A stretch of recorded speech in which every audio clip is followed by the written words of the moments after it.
صدق الله العظيم. وقال النبي عليه الصلاة والسلام: يضيق عليه قبره حتى تختلف فيه أضلاعه.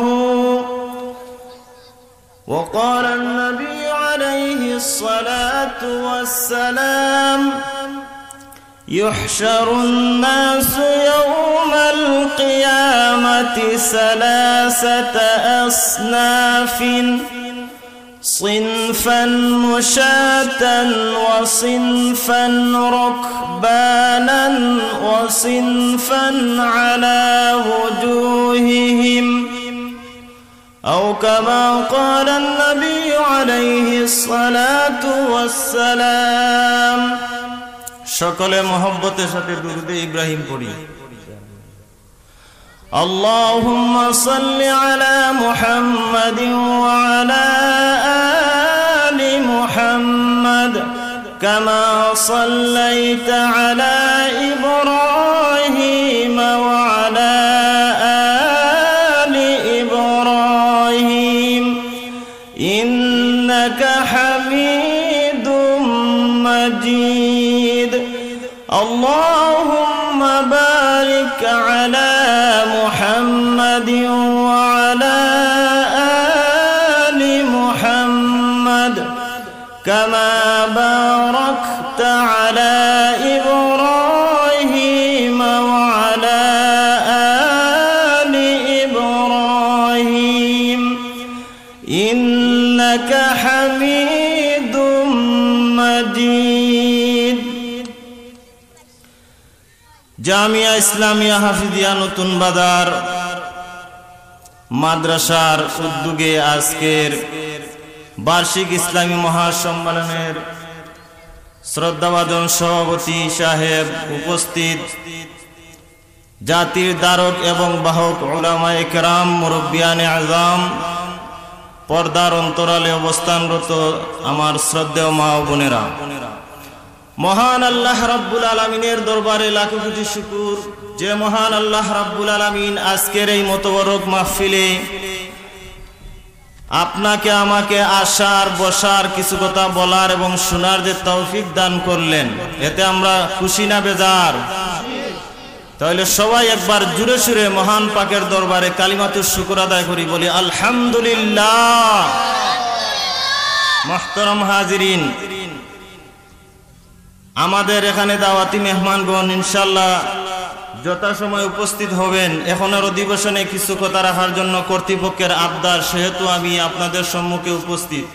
যেহেতু সময় কম, আমি সূরা তাহার 124, 25 এবং 26 তিনখানা আয়াত তিলাওয়াত করেছি এবং রাসূলের হাদিসের খাজানা থেকে দুইখানা সংক্ষিপ্ত আকারে হাদিস পাঠ করেছি। আয়াত এবং হাদিসকে সামনে রেখে কিছু কথা তুলে ধরব। মা তৌফিক ইল্লা বিল্লাহ।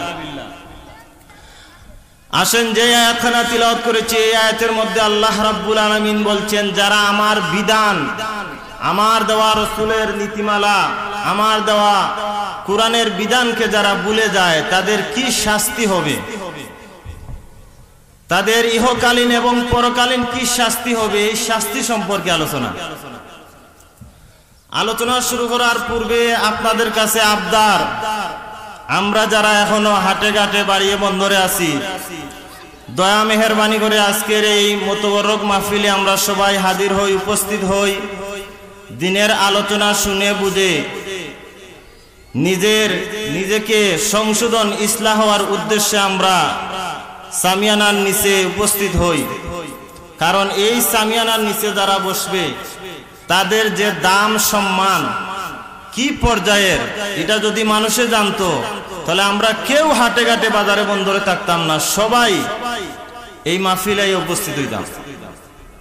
কারণ হলো আল্লাহ রাসূল সাল্লাল্লাহু আলাইহি সাল্লাম বলেন, কিয়ামতের দিন সমস্ত মানুষ আমরা আল্লাহর দরবারে গিয়ে দণ্ডমান হব। ইয়াউমা ইয়াকুমুন নাসু লিরাব্বিল আলামিন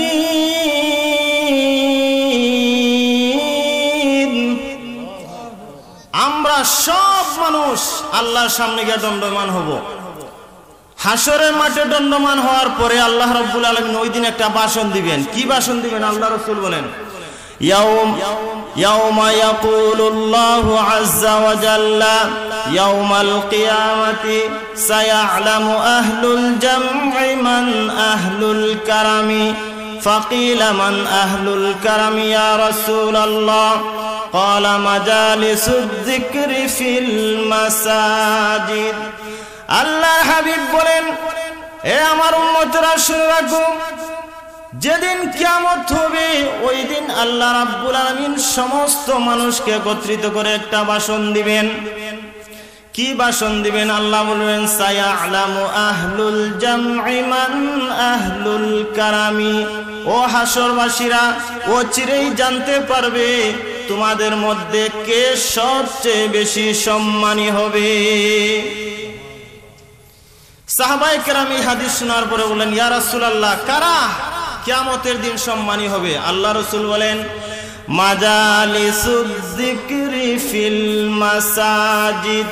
যারা এই সমস্ত ওয়াজ মাহফিলে এসে উপস্থিত হইয়া আলিম উলামাদের কথা শুনে যারা জীবন গড়েছে, এরাই কিয়ামতের দিন সবচেয়ে বেশি সম্মানী হবে। তাহলে স্পষ্ট বোঝা গেল, যারা এই সমস্ত জিক্রুল্লাহর মজলিসে অংশগ্রহণ করবে এরাই কিয়ামতের দিন সবচেয়ে বেশি সম্মানী হবে। এই জন্য আমার আবদার, আপনারা কেউ হাটে ঘাটে বাজারে বন্দরে ঘোরাফেরা না করে আজকের এই মাহফিলকে সাফল্যমণ্ডিত করে তুলুন। আসেন, আমি যে আয়াতখানা তিলাওয়াত করেছি 124, 25 এবং 26 তিনখানা আয়াত তিলাওয়াত করেছি। প্রথম আয়াতের মধ্যে আল্লাহ রাব্বুল আলামিন বলেন, ওয়ামান আ'রাদা আন যিকরি ফাইন্না লাহু মাঈশাতান যানকা ওয়া নাহশুরুহু ইয়াওমাল কিয়ামাতি আ'মা। এই আয়াতে মুফাসসিরিনে কেরাম দুই ভাগে ভাগ করছেন। ওয়ামান আ'রাদা আন যিকরি এক অংশ, ফাইন্না লাহু মাঈশাতান যানকা ওয়া নাহশুরুহু ইয়াওমাল কিয়ামাতি আ'মা, এটা হলো আয়াতের দ্বিতীয় অংশ। প্রথম অংশের মধ্যে আলোচনা করেছেন যারা আল্লাহর দেওয়া বিধান, কুরআন, আল্লাহর দেওয়া নীতিমালা যারা ভুলে যায়, গ্রহণ করে না, মানে না, এর আলোচনা। যারা আল্লাহর দেওয়া বিধান নীতিমালা মানে না, গ্রহণ করে না, তাদের কি শাস্তি হবে আয়াতের দ্বিতীয় অংশে আল্লাহ রাব্বুল আলামিন আলোচনা করেছেন। শাস্তিটাকে আবার দুই ভাগে ভাগ করেছেন। প্রথম ভাগের শাস্তি হলো ফাইন্না লাহু মাঈশাতান যানকা, এক নম্বরের শাস্তি, ওয়া নাহশুরুহু ইয়াওমাল কিয়ামাতি আ'মা, দুই নম্বরের শাস্তি। যারা শাস্তি প্রাপ্ত হবে তারা কিয়ামতের দিন যখন উঠবে কবর থেকে, উঠার পরে আল্লাহকে জিজ্ঞাসা করবে, প্রশ্ন করবে। এই প্রশ্নের আলোচনাটা হইল 125 নম্বর আয়াতে। ক্বালা রাব্বি লিমা হাশারতানি আ'মা ওয়া ক্বাদ কুনতু বাসীরা, এটা হলো তাদের প্রশ্ন। তাদের প্রশ্নের জবাব দিয়েছেন 120 নম্বর আয়াতে। আল্লাহ বলেন, ক্বালা কাযালিকা আতাতকা আয়াতুনা ফানাসিতাহা ওয়া কাযালিকাল ইয়াওমা তুনসা, এটা হলো তাদের প্রশ্নের জবাব। আসেন, যারা আল্লাহর দেওয়া বিধান গ্রহণ না করে, মানুষত্ব বিধানকে, মানুষের বানানো মতবাদ আর থিওরিকে গ্রহণ করে যারা দুনিয়ার জীবন পরিচালনা করবে, তাদের কি শাস্তি হবে এই আলোচনা আমরা পরে করব। আগে আসেন, যারা আল্লাহ প্রদত্ত বিধান মানবে, গ্রহণ করবে, দুনিয়ার জীবন পরিচালনা করবে, তাদেরকে কি দিবেন আজকের এই আলোচনার ভূমিকা। আল্লাহর বিধান মানলে কি হবে? আল্লাহর বিধান না মানলে তো শাস্তির আলোচনা পরে আসবে। আগে আসেন, আল্লাহর বিধান মানলে কি দিবেন আল্লাহ। আল্লাহ রাব্বুল আলামিন হযরত আদম আলাইহিস সালাতু সালামকে নিজ হাতে তৈরি করে, কুদরতি হাতে তৈরি করে ওনার ভিতরে রূহ, প্রাণ সঞ্চার করে দিলেন। ওয়া নাফাখতু ফীহি মির রূহি, রূহ দেওয়ার পরে দুনিয়ার সমস্ত বিষয়াদির শিক্ষা দেওয়ার পরে ফেরেশতাদের সামনে উপস্থিত করাইলেন। কারণ হলো এর আগে ফেরেশতারা বাধা দিছিল, আদম জাতির সৃষ্টি করো না আল্লাহ, এদেরকে যদি সৃষ্টি করো পৃথিবীতে দাঙ্গা হাঙ্গামা ফিতনা ফাসাদ করবে, অতএব এদেরকে সৃষ্টি না করাই ভালো হবে। আল্লাহ রাব্বুল আলামিন আদম আলাইহিস সালাতু সালামকে দুনিয়ার সর্ববিষয়ের জ্ঞান শিক্ষা দেওয়ার পরে ফেরেশতাদের সামনে উপস্থাপন করাইয়া বুঝাইলেন, তোমরা যে আদমকে বাধা দিয়েছিলে সেই আদম দেখো সব বিষয়ে সে পারদর্শী, অতএব সে জ্ঞানী, যার ভিতরে জ্ঞান হয়, যার ভিতরে ইলম থাকে সে সম্মানী হয়, তোমরা তাকে সেজদা করো। সমস্ত ফেরেশতারা সেজদা করলো, কিন্তু ইবলিস মিস্টার ইবলিস সে সেজদা করলো না, বরং সে আল্লাহর সাথে যুক্তিকতা দেখাইল। আল্লাহ রাব্বুল আলামিনের এই আদেশ অমান্য করার কারণে আল্লাহ তার ব্যাপারে একটা সার্টিফিকেট লাগাইয়া দিলেন, আবা ওয়াস্তাকবারা ওয়া কানা মিনাল কাফিরিন।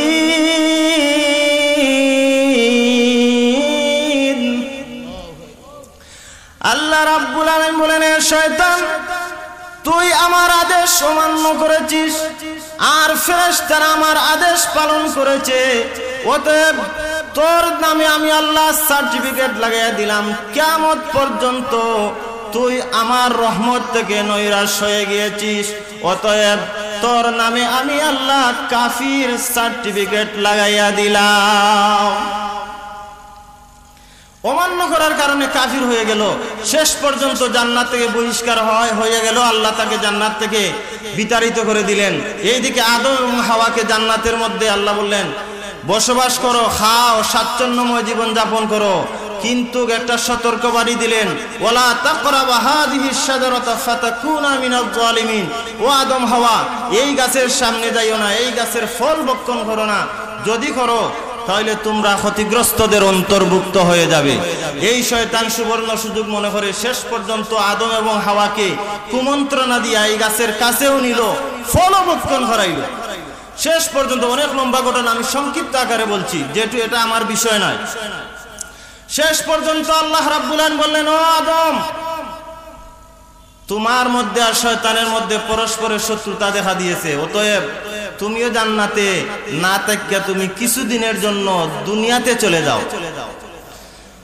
দুনিয়াতে চলে যাও, সেখানে গেলে আমার পক্ষ থেকে বিধান আসবে, নীতিমালা আসবে, ওইগুলাকে যদি অনুকরণ করে দুনিয়ার জীবন যদি পরিচালনা করতে পারো তাহলে কি দিবেন আল্লাহ।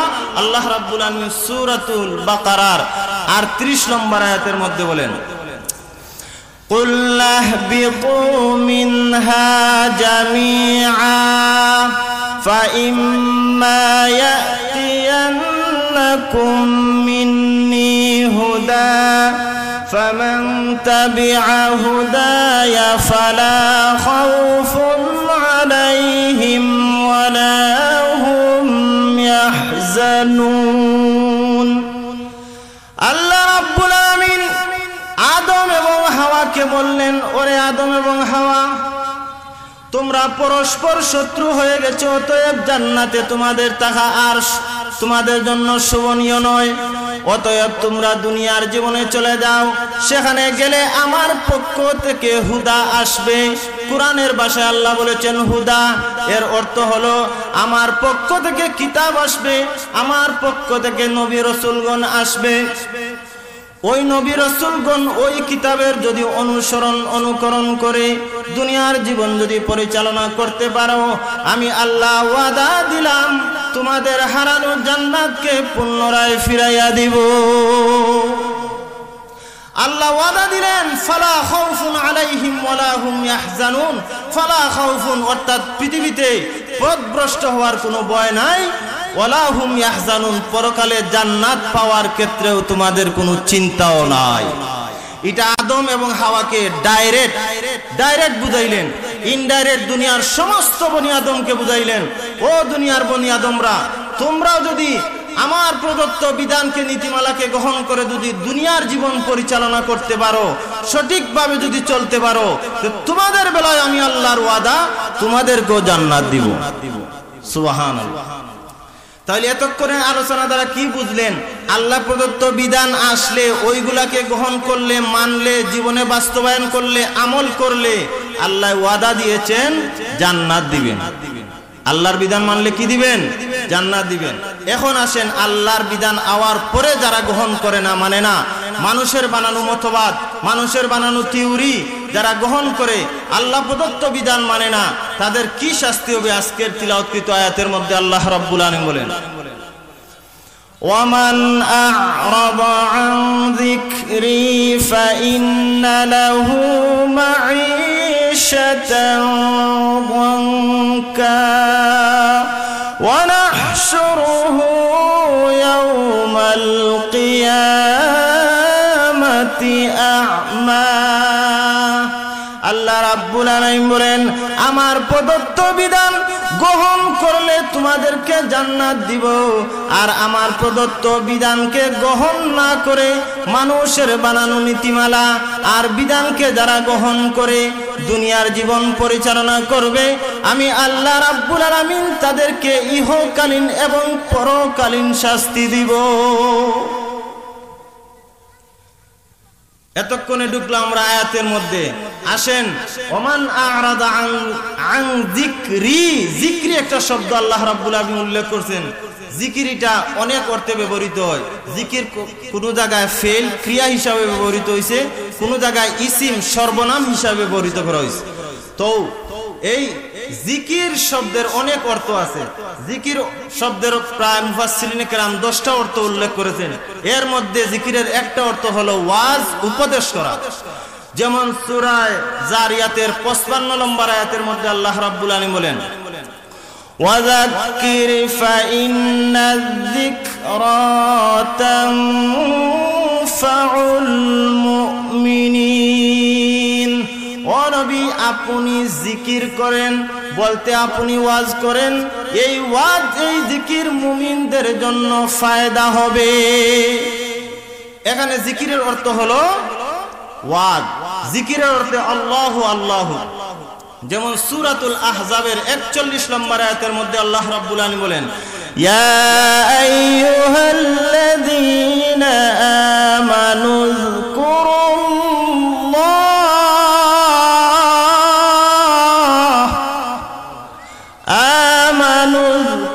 যিকুরুল্লাহা যিকরান কাসীরান ওয়া সাব্বিহুহু বুকরাতাও ওয়া আসীলা।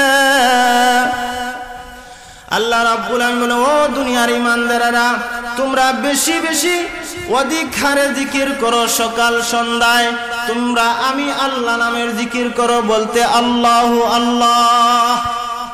কিন্তু দুঃখের বিষয় হলো, বর্তমান যুগে কিছু ডিজিটাল জিকির বাহির হয়েছে, যারা আপনারা নেট চালান, এরা জানেন এই জিকির নিয়ে মানুষের বিনোদন করে। আসলে এগুলা জিকির নয়, এগুলা জিকিরের নামে বন্ডামি। এগুলা জিকির নয়, বরং এগুলা একটা শিরকি মত আদর্শ। যাই হোক, এই দিকে যাওয়ার সময় নাই। জিকিরের অর্থ হয় কোরআন। যেমন সূরা হিজরের 15 নম্বর আয়াতে আল্লাহ রাব্বুল আলামিন বলেন, ইন্না নাহনু নাযালনা-যিকরা ওয়া ইন্না লাহু লাহাফিজুন। আল্লাহ রাব্বুল আলামিন বলেন, আমি আল্লাহ জিকির নাযিল করলাম, বলতে আমি কোরআন নাযিল করলাম, আর এই কোরআনের রক্ষণাবেক্ষণকারী হলাম আমি আল্লাহ।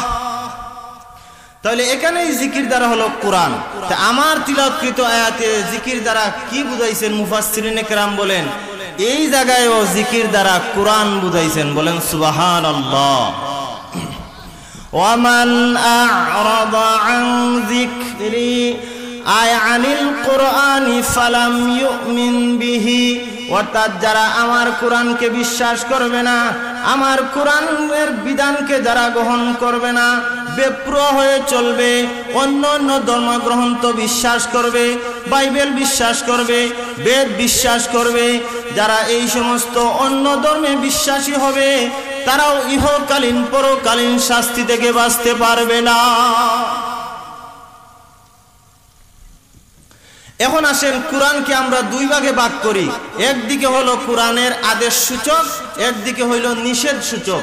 আদেশ সূচক বলতে আল্লাহ প্রদত্ত আদেশ যেগুলো আমরা পালন করি, যেমন নামাজ আল্লাহ প্রদত্ত আদেশ, রোজা, হজ, যাকাত, দান, সদকা, খয়রাত যেগুলো আছে এইগুলা হলো আল্লাহ প্রদত্ত আদেশ সূচক বিধান। সুদ খাইও না, ঘুষ খাইও না, মদ পান করো না, এগুলো হলো আল্লাহ প্রদত্ত নিষেধ বিধান, নিষেধ সূচক। যারা আদেশ সূচকটা পালন করবে তারা দুনিয়াতে পাবে শান্তি, আর নিষেধ সূচকটাকে যারা বর্জন করবে পরকালে পাবে তারা মুক্তি। তাহলে এই বিধানগুলা আদেশ সূচক এবং নিষেধ সূচক যেই বিধানগুলো আছে, যেমন নামাজ, রোজা, হজ, যাকাত যেগুলা বললাম, এগুলো আমরা সবার ক্ষেত্রে সমান হারে সবার ক্ষেত্রে প্রযোজ্য, এগুলো আমরা পালন করতেই হবে। আমরা অনেক সময় অনেক বিধান নিয়ে ব্যঙ্গ করি, যেমন সুদ, এটা কোরআনের বিধান, এটা আর কি, কিন্তু অথচ এই বিধানের সাথে সাংঘর্ষিক হয়ে যায়।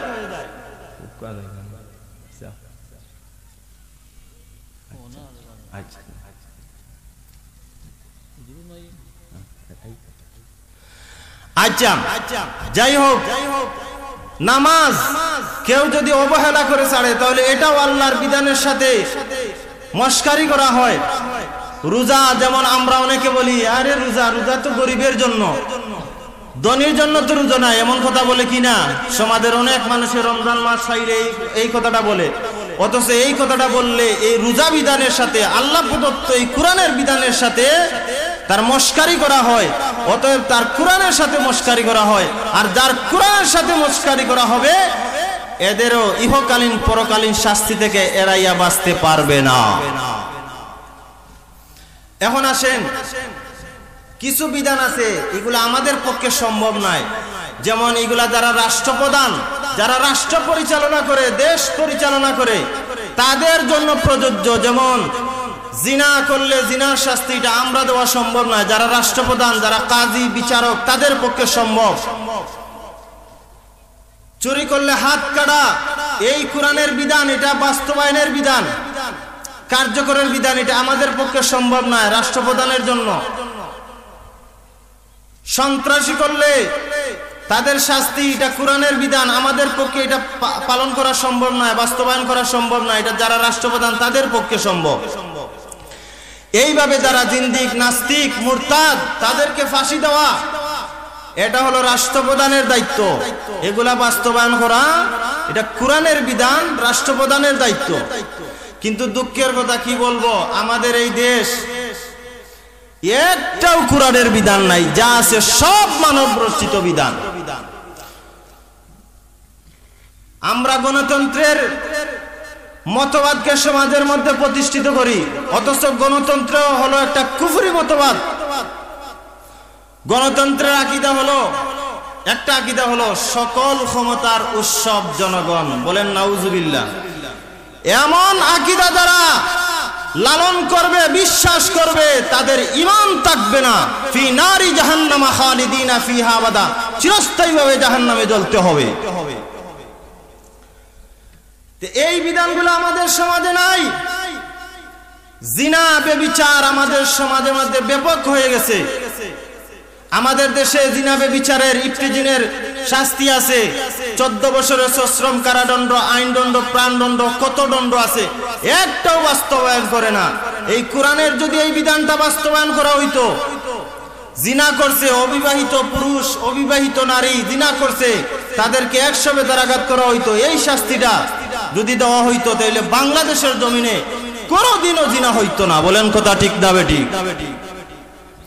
আয-যানিয়াতু ওয়াজ-যানি ফাজলিদু কুল্লা ওয়াহিদিন মিনহুমা মিয়াতা জালদা।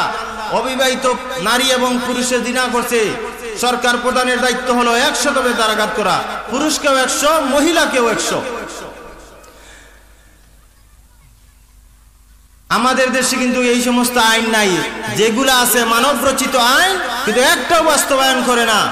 আমরা আজকের এই মাহফিল থেকে বলতে চাই, আমাদের দেশে নেতার পরিবর্তন হয়েছে, দলের পরিবর্তন হয়েছে, ক্ষমতার পরিবর্তন হয়েছে, কিন্তু জনগণের কোনো পরিবর্তন আজও পর্যন্ত হয় নাই। বলেন কথা ঠিক না বেঠিক?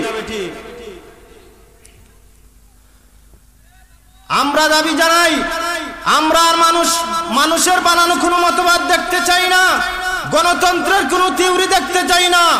আমরা কোরআনের আইন এই দেশে বাস্তবায়ন হোক, এটাই আমরা চাই। বলেন কথা ঠিক না বেঠিক? কোরআনের আইন বাস্তবায়ন করলে পৃথিবীতেও শান্তি, পরকালেও মুক্তি। আমরা মানুষের বানানো আইনের আর গোলাম হতে চাই না। আল্লাহ প্রদত্ত আইনের গোলাম হয়ে হাসরের মাঠে আমরা আল্লাহর আদালতে হাজিরা দিতে চাই। বলেন কথা ঠিক না বেঠিক? অতএব যারা সরকার প্রধান হয়েছেন, আমার আবদার থাকবে এই সমস্ত কোরআনের আইনকে বাস্তবায়ন করা হোক। কত আইন দেখলাম, কোন আইনে এই পর্যন্ত আমাদেরকে শান্তি দেওয়া হয় নাই, দেয় নাই। আল্লাহ প্রদত্ত আইনে যে শান্তি যে দিয়েছে তার জ্বলন্ত প্রমাণ বুড়ি বুড়ি আছে। মুহাম্মদুর রাসূলুল্লাহ বাস্তবায়ন করেছেন, ওমর রাদিয়াল্লাহু তাআলা আনহু পূর্ণাঙ্গভাবে বাস্তবায়ন করে দেখাইয়া দিয়েছেন। কোরআনের আইনের দ্বারা পৃথিবী কিভাবে সুষ্ঠুভাবে পরিচালিত হয়, সুন্দরভাবে হয়, শান্তি আসে, এটা বাস্তবায়ন করে দেখাইয়া দিয়েছেন। যাই হোক, যারা কোরআনের আইনকে বাস্তবায়ন করে না তাদের ব্যাপারে এই জিক্রি শব্দের ব্যাখ্যার মধ্যে মুফাসসিরিনে কেরাম বলেন, ওয়ামান আ'রাদা আন যিকরি আয় আ'রাদা আনহু ওয়া তানাসাহু ওয়া আখাযা মিন গায়রিহি হাদাহু, যারা আমার বিধানকে বিমুখতা প্রদর্শন করলো, ভুলে গেল এবং মানুষের বানানো মতাদর্শকে গ্রহণ করলো, সমাজে প্রতিষ্ঠিত করেছে, রাষ্ট্রের মধ্যে যারা প্রতিষ্ঠিত করেছে, আল্লাহ রাব্বুল আলামিন বলেন তারাও ইহকালীন এবং পরকালীন শাস্তি থেকে বাঁচতে পারবে না। আল্লাহ প্রদত্ত বিধান, আল্লাহ প্রদত্ত দেওয়া যে নীতিমালা, এইগুলাকে যারা অস্বীকার করবে, গ্রহণ করবে না, অমান্য করবে, তাদের শাস্তি। আসেন আমরা শাস্তির মধ্যে ঢুকে যাই, যেহেতু সময় সংকীর্ণ। এক নম্বরের শাস্তির কথা আল্লাহ রাব্বুল আলামিন বলেন, ফাইন্না লাহু মাঈশাতান যানকা। এক নম্বরের শাস্তি, এই এক নম্বরের শাস্তির কথা আলোচনা করেছেন। মাঈশাতান অর্থ হলো জীবন, যানকা অর্থ হলো সংকীর্ণ, অর্থাৎ অর্থ হলো সে সংকীর্ণময় জীবনের সম্মুখীন হবে। এটা হলো এই শাস্তিটাকে আল্লাহ রাব্বুল আলামিন মুফাসসিরিনে কেরাম তিন ভাগে ভাগ করেছেন। এক নম্বর হলো দুনিয়াতেও আল্লাহ শাস্তি দিবেন, দুই নম্বর আলমে বরজখ কবর জগতেও শাস্তি দিবেন, তিন নম্বর হলো আলমে আখিরাত জাহান্নামের মধ্যেও আল্লাহ শাস্তি দিবেন। এই শাস্তিটার সম্পর্ক হইল তিন জীবনের সাথে। শুধু দুনিয়ার জীবনকে জীবন বললে হবে না, জীবনে এটা দুনিয়ার জীবন, এটা শুরু, জীবন কিন্তু সামনে আরো রয়েছে। কবরের এটা এক জীবন, হাসরের মাঠ এটা আরেক জীবন, জাহান্নাম এটা আরেক জীবন। জীবন শুধু দুনিয়াটার মধ্যে সীমাবদ্ধ নয়, বরং জীবন আরো আছে সামনে। এই তিন জীবনের সাথে ফাইন্না লাহু মাঈশাতান যানকার শাস্তির সম্পর্ক রয়েছে। আসেন দুনিয়াতে কি শাস্তি দেওয়া হবে, দুনিয়ার জীবনে কি শাস্তি দেওয়া হবে, মুফাসসিরিনে কেরাম তুলে ধরেছেন মাঈশাতান যানকার অনেক ব্যাখ্যা। ফাইন্না লাহু মাঈশাতান যানকা, এর একটা ব্যাখ্যা ধরেছেন মুসাল্লাতুন আলাইহি শুহ, যারা আমার প্রদত্ত বিধান গ্রহণ করবে না, মানবে না, অমান্য করবে। মুফাসসিরিনে কেরাম এই মাঈশাতান ব্যাখ্যার মধ্যে তুলেছেন তার জীবনের মধ্যে আল্লাহ রাব্বুল আলামিন অভাব অনটন ডালিয়া দিবেন। যারা আল্লাহ প্রদত্ত বিধান গ্রহণ করবে না, অমান্য করবে, তাদের দুনিয়ার এক নম্বর শাস্তি হলো, মানুষরা আমরা আল্লাহ প্রদত্ত বিধান গ্রহণ করি না, সামাজিকতাকে আমরা রক্ষা করি, সামাজিকতা রীতিনীতিকে আমরা অবলম্বন করি, কোরআনের কোন রীতিনীতিকে, কোরআনের কোন বিধানকে আমরা ফলো করি না। এই জন্য আমাদের সমাজে অভাবে দেখা দিয়েছে। দ্রব্যমূল্যের যে দাম বাড়ছে, এর একমাত্র কারণ হলো আমরা কোরআনের বিধান গ্রহণ করি না। আসেন 2 নম্বর আরেকটা ব্যাখ্যা মুফাসসিরিনে কেরাম তুলেছেন, ফাইন্না লাহু মাঈশাতান দানকা।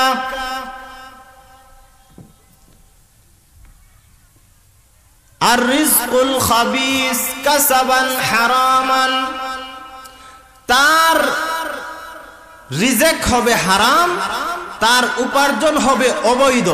এটা 2 নম্বরের দুনিয়ার শাস্তি। এখন বলতে পারেন অবৈধ কামাই আর তার রিজেক হারাম রিজেক তার জন্য কিভাবে সংকীর্ণ হলো? কারণ হালাল রিজেক খাইলে মানুষের ইমানের মধ্যে নূর সৃষ্টি হয়। হালাল রিজেক খাইলে মানুষের যেই দোয়া যেই মুহূর্তে আল্লাহর কাছে করে এই দোয়া সরাসরি আল্লাহর দরবারে কবুল হয়ে যায়। বলেন সুবহানাল্লাহ। হালাল রিজেক খাইলে শরীরের রক্ত পাক থাকে।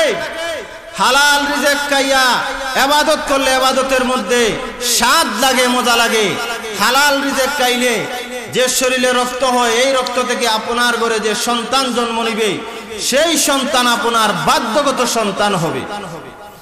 আর যখন বান্দা হারাম রিজেক খায়, হারাম খাবার গ্রহণ করে, অবৈধ পন্থায় যখন সে তার কামাই করে, অবৈধ পন্থার কামাই, অবৈধ পন্থার রিজেক, হারাম রিজেক খাইলে তার ইমানের নূর নষ্ট হয়ে যায়। আর যার ইমানের নূর নষ্ট হয়ে যায়, তার কলব নষ্ট হয়ে যায়, তার অন্তর নষ্ট হয়ে যায়। আর এই অন্তর নষ্ট হওয়াটাই হলো তার দুনিয়ার জীবনটাই সংকীর্ণ হওয়ার এর মাঈশাতান দানকা দ্বারা আল্লাহ রাব্বুল আলামিন ব্যক্ত করেছেন। হারাম রিজেকের দ্বারা অন্তরের নূর থাকে না, অন্তরের ইমানের নূর নষ্ট হয়ে যায়। আর ইমানের নূর নষ্ট হওয়ার ফলে তার জীবনটা সংকীর্ণ হয়ে যায়। তখন সে আর ভালো কাজ দেখতে চায় না, ভালো কাজ রে সে ভালো মনে করে না, অন্যায় মনে করে। আর অন্যায় কাজটাকে ভালো মনে করে এমন মানুষ আমাদের সমাজে আছে না নাই? এর কারণ হলো তার অন্তর নষ্ট হয়ে গেছে, তার ইমানের নূর নষ্ট হয়ে গেছে, যার কারণ সে ভালো কাজ দেখতে পারে না, সে অন্যায় কাজকে সে সাপোর্ট করে। এটা হলো মাঈশাতান দানকার ব্যাখ্যা। যাই হোক, এটা হলো দুনিয়ার 2টা শাস্তির কথা বললাম। আসেন মাঈশাতান দানকা কবর জগতের শাস্তি। স্বয়ং রাসূল এই আয়াতের ব্যাখ্যা করেছেন, ফাইন্না লাহু মাঈশাতান দানকা। আল্লাহ রাসূল বলেন, হে আমার সাহাবায়ে কেরাম, জানোনি মাঈশাতান দানকার ব্যাখ্যা কি, অর্থ কি? সাহাবায়ে কেরাম বলেন, ইয়া রাসূলুল্লাহ, আল্লাহ এবং তার রাসূল ভালো জানেন। আল্লাহ রাসূল বলেন, ও আমার সাহাবায়ে কেরাম, মাঈশাতান দানকার অর্থ হলো হুয়া আযাবুল কবরি। তার আযাবে, তার কবরের মধ্যে আযাব দেওয়া হবে, কবরের জীবন তার জন্য সংকীর্ণ হবে। মাঈশাতান দানকার 2 নম্বর জীবনের মধ্যে আমরা ঢুকে গেলাম। যে হাদিসখানা খুতবাতে পাঠ করেছিলাম, ওই হাদিসে আল্লাহ রাসূল বলেন কবরের জীবন তার জন্য কিভাবে সংক্ষিপ্ত হবে। আল্লাহ রাসূল বলেন, ইউযায়্যাকু আলাইহি কবরুহু হাত্তা তাখতালিফা ফীহি আদলাউহু। আল্লাহ রাসূল বলেন, হে আমার উম্মতেরা, যারা আল্লাহ প্রদত্ত বিধান দুনিয়ার জীবনে গ্রহণ করবে না, অমান্য করবে, বেপরোয়া হয়ে চলবে, মানব রচিত আইন বিধানকে গ্রহণ করে দুনিয়ার জীবন পরিচালনা করবে, তাদের 2 নম্বর জীবন বলতে কবরের জীবন। সে যখন কবরের জীবনে চলে যাবে, তখন কবর তাকে এমন জোরে চাপ দিবে, যেই চাপের ফলে তার এক পার্শ্বের হাড্ডি অন্য পার্শ্বের হাড্ডির সাথে এমন ভাবে সংমিশ্রণ হবে, যেই সংমিশ্রণের ফলে তার শরীরের মধ্যে একটা হাড্ডির অস্তিত্ব খুঁজে পাওয়া যাবে না, সব চূর্ণ বিচূর্ণ হয়ে যাবে, একটা হাড্ডি থাকবে না। কবরে তাকে চাপ দিবে, এই কবরের চাপটাই আল্লাহ রাব্বুল আলামিন মাঈশাতান দানকা শব্দ দ্বারা ব্যক্ত করেছেন।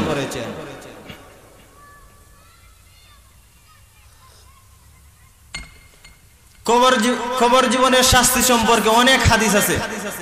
আরো হাদিসের মধ্যে আল্লাহ রাসূল সাল্লাল্লাহু আলাইহি সাল্লাম বলেন, লা ইসাল্লাতু আলাল কাফিরি ফি কবরিহি 99 তিন্নিনান তানহাসুহু ওয়া তালদাহুহু হাত্তা তাকুমাস সাআতু লাউ আন্না তিন্নিনান মিনহা নাফাখা ফিল আরদি মা আমবাতাত খাদিরা। আল্লাহ রাসূল বলেন, হে আমার উম্মতেরা, বেঈমান কাফিরের কবরের মধ্যে আল্লাহ রাব্বুল আলামিন 99টা সাপ ঢুকাইয়া দিবেন, যেই সাপের 60টা মাথা বিশিষ্ট হবে। মুহাদ্দিসিনে কেরাম তিন্নিনান অর্থ সাপ, মুহাদ্দিসিনে কেরাম বলেন কেমন সাপ হবে তার ব্যাখ্যায় তুলে ধরেছেন, হাইয়াতুন আযীমাতুন কাসীরাতুন। ও আমার দুনিয়ার উম্মতেরা শুনে রাখো, এই সাপগুলো আমাদের হাওরে জাওরে যেই সাপ পাওয়া যায় ওই সাপ নয় রে, ওই সাপগুলা হলো বিশাল আকারের সাপ হবে, 1-2টা নয় 99টা সাপ হবে। এই সাপগুলায় কবরে কতদিন পর্যন্ত চুবল দিবে? আল্লাহ রাসূল বলেন, তানহাসুহু ওয়া তালদাগুহু হাত্তা তাকুমাস সাআ। 1-2 দিন নয়, বরং কবর থেকে উঠার আগ পর্যন্ত অবিরাম সেই সাপে চুবল দিবে। ইসরাফিল আলাইহিস সালাম সিংহাতে দ্বিতীয়বারের ফু দেওয়ার পূর্ব মুহূর্ত পর্যন্ত অবিরাম চুবল দিতে থাকবে, কামড় দিতে থাকবে। এই সাপের বিষের প্রক্রিয়া কেমন হবে আল্লাহ রাসূল পরের অংশে বলেন, লাউ আন্না তিন্নিনান মিনহা নাফাখা ফিল আরদি মা আমবাতাত খাদিরা। ও আমার সাহাবায়ে কেরাম, এই সাপের একটা সাপে যদি দুনিয়ার জীবনে একটা নিঃশ্বাস নিক্ষেপ করে, তাহলে দুনিয়ার কোনো তরুলতা গাছপালা বলতে কিছুই থাকবে না, সব বিষাক্ত হইয়া জ্বলিয়া সারহার হয়ে যাবে। বলেন নাউজুবিল্লাহ। এখন বলেন, যেই সাপের একটা নিঃশ্বাসে যদি দুনিয়ার সব তরুলতা জ্বলতে পারে, এই সাপে যখন চুবল দিবে তখন তার কি অবস্থা হবে এখান থেকে অনুমান করে নেন। আরো হাদিসের মধ্যে বলেন, শুধু তাই নয়, জাহান্নামের মুগুর দিয়া, গর্দা দিয়া, হাতুড়ি দিয়া পিটাইবে ফেরেশতারা। আরো হাদিসের মধ্যে, বুখারী শরীফের হাদিস, وَيُضْرَبُ بِمُطْرَقَةٍ مِّنْ حَدِيدٍ ضَرْبَةً فَيَصِيحُ صَيْحَةً يَسْمَعُهَا مَن يَلِيهِ غَيْرَ الثَّقَلَيْنِ। আল্লাহ রাসূল বলেন,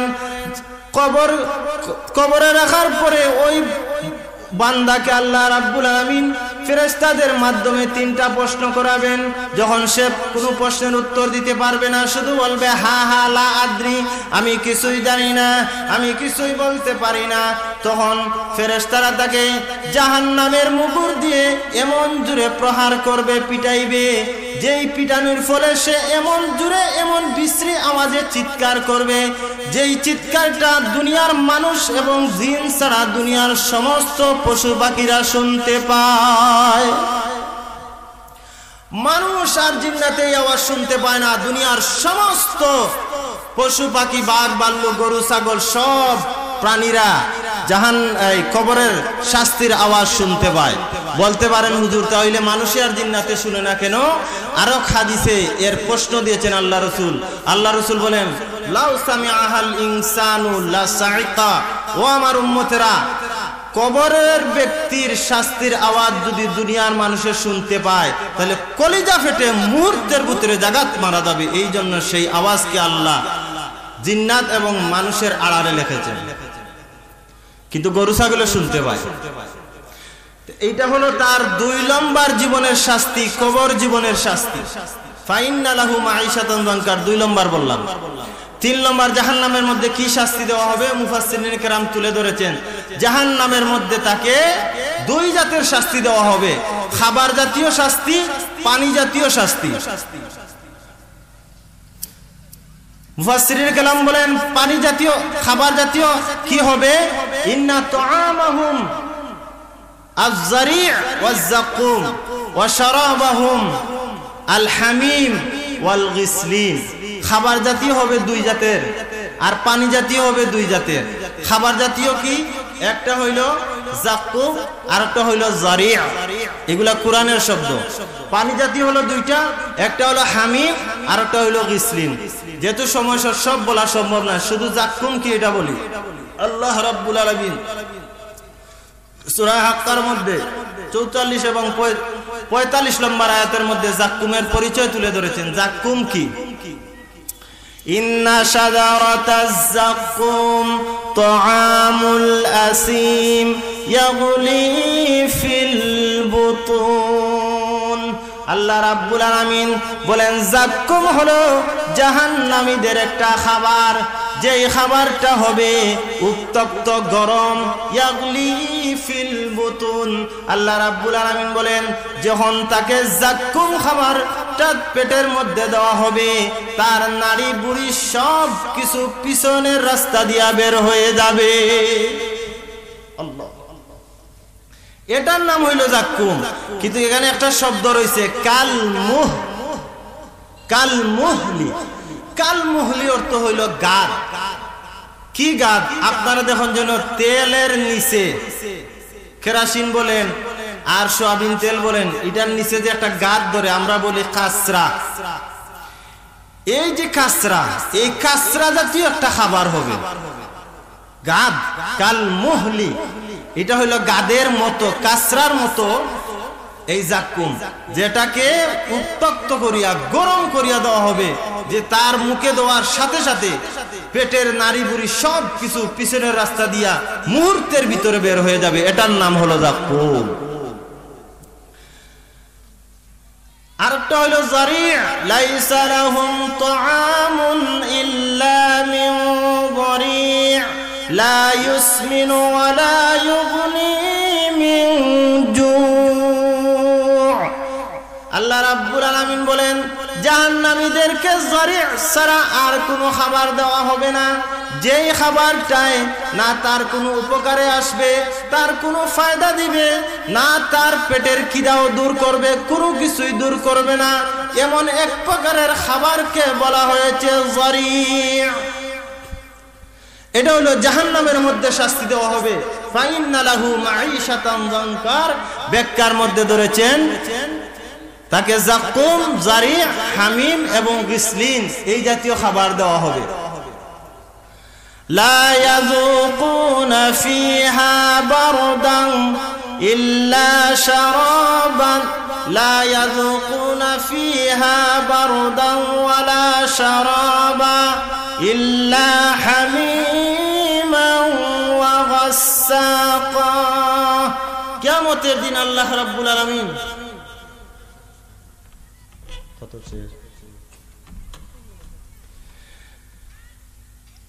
তাকে গাসসাক দেওয়া হবে। গাসসাক কি? গাসসাক হলো জাহান্নামীদেরকে শাস্তি দেওয়ার ফলে তার চোখ থেকে পানি বের হবে, তার শরীর থেকে রক্ত বের হবে, তার শরীর থেকে পুজ বের হবে, এইগুলাকে একত্রিত করে উত্তপ্ত করিয়া তার সামনে দেওয়া হবে, তাকে পান করানো হবে। এটার নাম হলো গাসসাক, এটার নামই হলো হামিম।